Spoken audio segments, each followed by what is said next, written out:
নমস্কার বন্ধুরা, সম্পাস রান্নাঘরে আপনাদের সকলকে স্বাগত। আজ আবার একটা রেসিপি নিয়ে আপনাদের কাছে চলে এলাম। আজকে আমি বানাচ্ছি লাহোরি মাটন মশলা।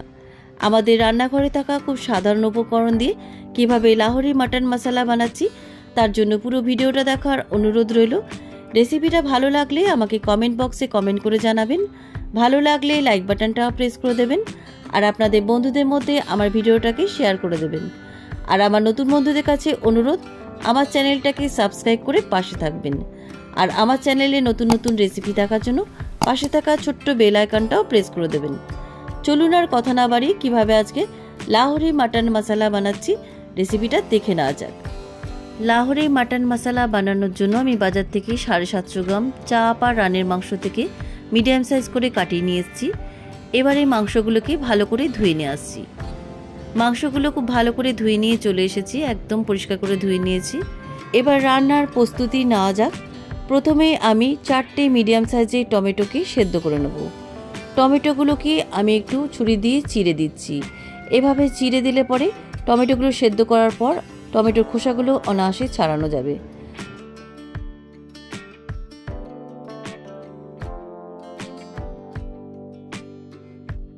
ছুরি দিয়ে টমেটোগুলো কাট করা হয়ে গেছে। এবার এই টমেটোগুলো সেদ্ধ করে নেব। টমেটোগুলো সেদ্ধ করার জন্য গ্যাসে একটা পাত্রে গরম জল বসিয়ে দিয়েছিলাম। এবারে গরম জলের মধ্যে আমি টমেটোগুলোকে সেদ্ধ করে নিচ্ছি।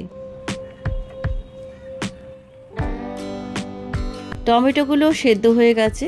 এবার একটা ছাঁকনি দিয়ে টমেটোগুলো জল থেকে তুলে একটা প্লেটের মধ্যে তুলে রাখছি।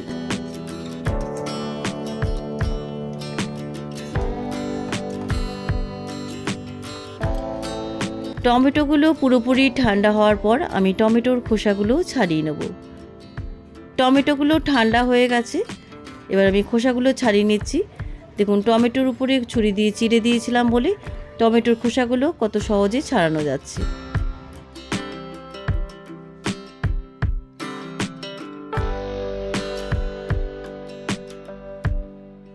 সবকটা টমেটোর খোসাগুলো ছাড়ানো হয়ে গেছে। এবারে সেদ্ধ টমেটোগুলো মিক্সিতে আমি পেস্ট বানিয়ে নেব। সবকটা টমেটো দেওয়া হয়ে গেছে। এবার আমি পেস্ট বানিয়ে নিয়ে আসছি। মিক্সিতে আমার পেস্ট করা হয়ে গেছে। এবার একটা বাটির মধ্যে টমেটো পেস্টটা ঢেলে রাখছি। এবার আমি আরও একটা মশলার পেস্ট বানিয়ে নেব। তার জন্য কী কী উপকরণ লাগবে চলুন দেখে নিই। এখানে আমি নিয়েছি 20 কোয়া রসুন আর 60 গ্রাম আদা আর 7-8টা কাঁচা লঙ্কা আর নিয়েছি ধনে পাতার ডাল আর নিয়েছি কাশ্মীরি লাল লঙ্কা। আপনাদের কাছে যদি কাশ্মীরি লাল লঙ্কা না থাকে আপনারা শুকনো লঙ্কার বীজগুলো বার করেও দিতে পারেন। আর এখানে নিয়েছি গোটা জিরে আর গোটা গোলমরিচ। এবার এই সমস্ত উপকরণগুলো মিক্সিতে পেস্ট বানিয়ে নেব।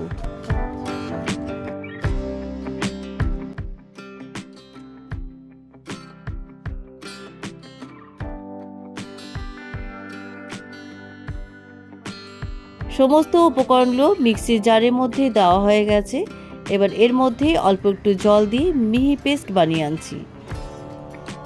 মশলার পেস্টটা আমার হয়ে গেছে। এবার একটা বাটির মধ্যে ঢেলে রাখছি।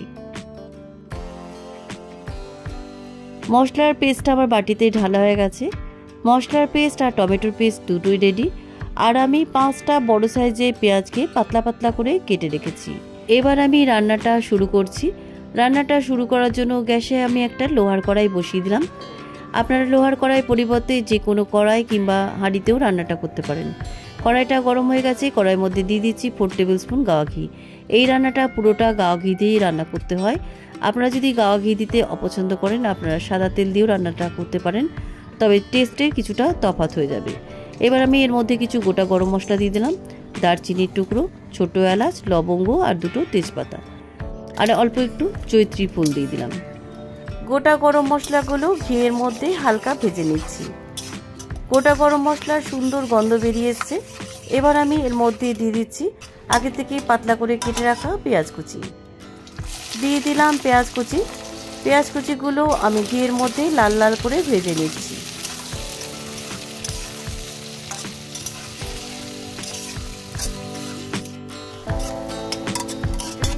পেঁয়াজগুলো আমার লাল লাল করে ভাজা হয়ে গেছে। এবার এই পেঁয়াজ ভাজার মধ্যে দিয়ে দিচ্ছি মাটনের পিসগুলো। পেঁয়াজ ভাজার মধ্যে আমি মাটনের পিসগুলো 3-4 মিনিট ভেজে নিচ্ছি। পেঁয়াজ ভাজার মধ্যে মাটনের পিসগুলো 3-4 মিনিট ভেজে নেওয়ার পর আমি এর মধ্যে অল্প একটু জায়ফল গ্রেট করে দিচ্ছি। খুব সামান্য একটু জায়ফল গ্রেট করে দিচ্ছি। জায়ফল গুঁড়োটা মাংসের মধ্যে খুব ভালো করে মিশিয়ে দিচ্ছি। জায়ফল গুঁড়োটা মাংসের মধ্যে মিশে যাওয়ার পর আমি এরপরে দিয়ে দিচ্ছি আগে থেকে মিক্সিতে বেটে রাখা মশলার পেস্ট। এরপরে দিয়ে দিচ্ছি টমেটোর পেস্ট। এরপরে এক এক করে গুঁড়ো মশলা দিয়ে দিচ্ছি। দিয়ে দিলাম 1 টিস্পুন হলুদ গুঁড়ো, দিয়ে দিচ্ছি 1 টিস্পুন জিরে গুঁড়ো, আর দিয়ে দিচ্ছি 1 টিস্পুন ধনে গুঁড়ো, আর পরিমাণ মতন লবণ দিয়ে মাংসটা খুব ভালো করে কষিয়ে নিচ্ছি। এই মাংস রান্নায় লঙ্কার গুঁড়ো খুব একটা ব্যবহার হয় না, তবে আপনারা যদি ঝাল কম বেশি খেতে চান মিক্সিতে মশলা বাটার সময় কাঁচা লঙ্কা আর গোলমরিচ বাড়িয়ে কমিয়ে দিতে পারেন।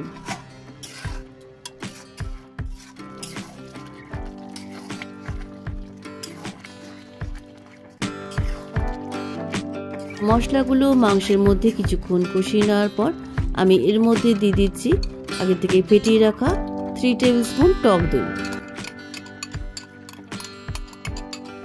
টক দইটা মাংসের মধ্যে খুব ভালো করে মিশিয়ে দিচ্ছি। মাংসটা কষিয়ে নেওয়ার পর আমি কড়াইতে সেদ্ধ করে নেব। আপনারা মাংসটা কষিয়ে নেওয়ার পর প্রেসার কুকারেও সেদ্ধ করে নিতে পারেন, আর যদি কড়াইতে সেদ্ধ করেন তাহলে কিন্তু গরম জল ব্যবহার করবেন। মাংসটা আমার প্রায় 1.5 ঘন্টা ধরে কষানো হয়ে গেছে। এবার একটা মাংস চেক করে দেখে নিন মাংসটা সেদ্ধ হয়েছে কিনা। দেখুন মাংসটা একদম সুসেদ্ধ হয়েছে, এর থেকে বেশি আর সেদ্ধ করব না। মাংসটা আমার প্রায় হয়ে এসছে। এবার নামাবার আগে দিয়ে দিচ্ছি 1/2 টিস্পুন গরম মশলার গুঁড়ো, আর দিয়ে দিচ্ছি 1 টিস্পুন গাওয়া ঘি। গরম মশলার গুঁড়ো আর গাওয়া ঘি মাংসের মধ্যে খুব ভালো করে মিশিয়ে দিচ্ছি। রান্নাটা আমার কমপ্লিট। এবার শেষে দিয়ে দিচ্ছি জুলিয়ান কাট আদা কুচি আর অল্প একটু ধনেপাতা কুচি। আদা কুচি আর ধনেপাতা কুচি মাংসের মধ্যে খুব ভালো করে মিশিয়ে দিচ্ছি। এবার গ্যাসের ফ্লেমটাকে অফ করে গ্যাস থেকে নামিয়ে গরম গরম পরোটা আর স্যালাডের সাথে আমি লাহোরি মাটন মশলা সার্ভ করছি। কেমন লাগলো আজকের এই অসাধারণ স্বাদের লাহোরি মাটন মশলার রেসিপি? আপনারাও বাড়িতে এই রেসিপিটা একবার হলেও ট্রাই করে দেখবেন। ভাত, রুটি, পরোটা সব কিছুর সাথে দারুণ জমে যাবে। রেসিপিটা কেমন লাগলো আমাকে কমেন্ট বক্সে কমেন্ট করে জানাবেন। ভালো লাগলে লাইক বাটনটা প্রেস করে দেবেন, আর আপনাদের বন্ধুদের মধ্যে আমার ভিডিওটাকে শেয়ার করে দেবেন। আর আমার নতুন বন্ধুদের কাছে অনুরোধ, আমার চ্যানেলটাকে সাবস্ক্রাইব করে পাশে থাকবেন। আর আমার চ্যানেলে নতুন নতুন রেসিপি দেখার জন্য পাশে থাকা ছোট্ট বেল আইকনটাও প্রেস করে দেবেন। আজ তাহলে চলি, আবার একটা নতুন দিনে নতুন রেসিপি নিয়ে আপনাদের কাছে চলে আসব। সবাই ভালো থাকবেন, সুস্থ থাকবেন। ধন্যবাদ।